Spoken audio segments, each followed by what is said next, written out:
बिस्मिल्लाहिर्रहमानिर्रहीम, अस्सलाम वालेकुम। आज हम बात करेंगे हम सबकी फेवरेट चीज़ और वो है चाय। अगर आप चाय को गलत तरीके से इस्तेमाल कर रहे हैं तो ये आपकी सेहत को बहुत नुकसान पहुंचा सकती है। अल्लाह ताला ने इंसान को बहुत बैलेंस में पैदा किया है। अगर आप पानी जैसी चीज़ को भी गलत टाइम पे इस्तेमाल करेंगे तो ये भी आपकी सेहत को नुकसान पहुंचा सकती है। इसके अलावा अगर आप कोई भी सेहत बख्श चीज़ जैसे कि ड्राई फ्रूट्स वगैरह, अगर आप उन चीज़ों को भी गलत टाइम और गलत मकदार में इस्तेमाल करेंगे तो वो भी आपकी सेहत के लिए फ़ायदे की बजाय नुकसानदेह साबित होगी। चाय में हमारे पास फ्लेवोनॉइड्स और फाइटोन्यूट्रिएंट्स पाए जाते हैं, यानी कि जिस्म में जो जरासीम के ख़िलाफ़ लड़ने वाले केमिकल्स होते हैं वो चाय में वाफिर मकदार में पाए जाते हैं। ये तो हो गया इसका फ़ायदा। इसके अलावा हमारे माशरे में एक गलत फहमी पाई जाती है और वो ये कि हम चाय में वाफिर मकदार में दूध डाल देते हैं, उसकी दूध पत्ती बना देते हैं और हम ये समझते हैं कि ज़्यादा दूध डालने से चाय का नुकसान ख़त्म हो जाता है या कम हो जाता है। हालांकि ऐसा बिल्कुल भी नहीं है। जितना आप चाय में ज़्यादा दूध डालेंगे उतना ही चाय आपके लिए नुकसानदेह होगी, चाय का फ़ायदा ख़त्म होता जाएगा, कम होता जाएगा। जब आप चाय में ज़्यादा मकदार में दूध डालते हैं तो दूध में जो काइजीन नामी प्रोटीन पाया जाता है वो आपके चाय में मौजूद एंटीऑक्सीडेंट्स की तासीर को ख़त्म कर देता है या फिर कम कर देता है। उसके अलावा हम जो गलती करते हैं वो ये कि हम सुबह उठते साथ चाय पीते हैं।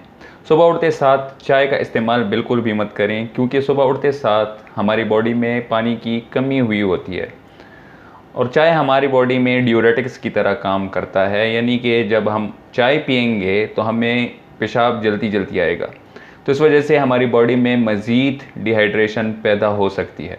लिहाजा सुबह उठने के बाद कम से कम 2 घंटे तक चाय का इस्तेमाल मत कीजिए।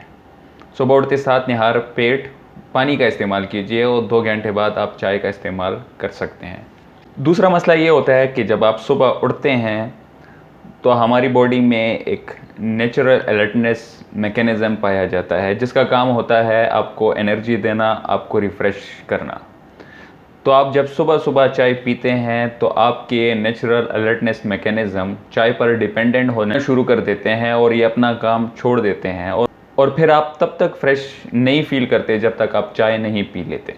अगली गलती जो कुछ लोग करते हैं वो ये कि कुछ लोग खाने के बाद चाय पीते हैं। खाने के बाद चाय आपकी बॉडी में कैल्शियम, जिंक और आयरन की अब्जॉर्प्शन को कम करती है। अगली गलती ये कि कुछ लोग रात को चाय का इस्तेमाल करते हैं। याद रखें, चाय में कैफ़ीन पाई जाती है और कैफ़ीन को आपकी ब्लड स्ट्रीम से रिमूव होने में बहुत टाइम लगता है। चूँकि ये एक स्टिमुलेंट है, इससे आपके स्ट्रेस हार्मोन को हिट मिलता है जिसकी वजह से आपकी रात की नींद ख़राब हो सकती है।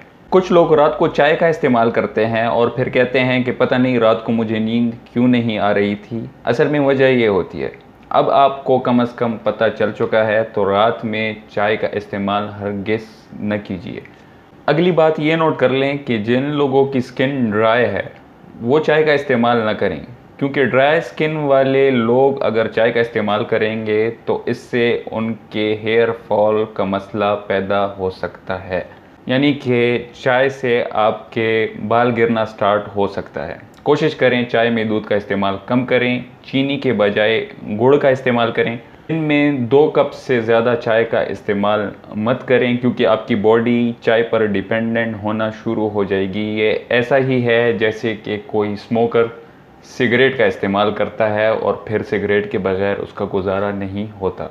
अब आते हैं कि चाय की बेहतरीन टाइमिंग कौन से हैं। तो अगर आप सुबह की चाय नहीं छोड़ सकते तो बेहतर ये होगा कि आप सुबह उठते साथ पानी का इस्तेमाल करें और कम से कम उठने के 2 घंटे बाद तक चाय का इस्तेमाल हरगिज़ न कीजिए। दूसरा टाइम जो कि बेहतरीन है चाय के लिए वो ये जब आप काम करके थक चुके होते हैं, मतलब असर के 3 बजे, 4 बजे या 5 बजे के करीब आप चाय का कप इस्तेमाल करें, क्योंकि तब आप काम से थक चुके होते हैं और चाय आपको रिफ़्रेश कर देती है। 5 बजे के बाद चाय का इस्तेमाल हरगिज़ न करें, जैसा कि मैंने आपको बताया कि ये आप में नींद का मसला पैदा कर सकती है। अगली दफ़ा मिलेंगे एक और वीडियो के साथ। अपना बहुत सारा ख्याल रखिए। अल्लाह हाफ़िज़।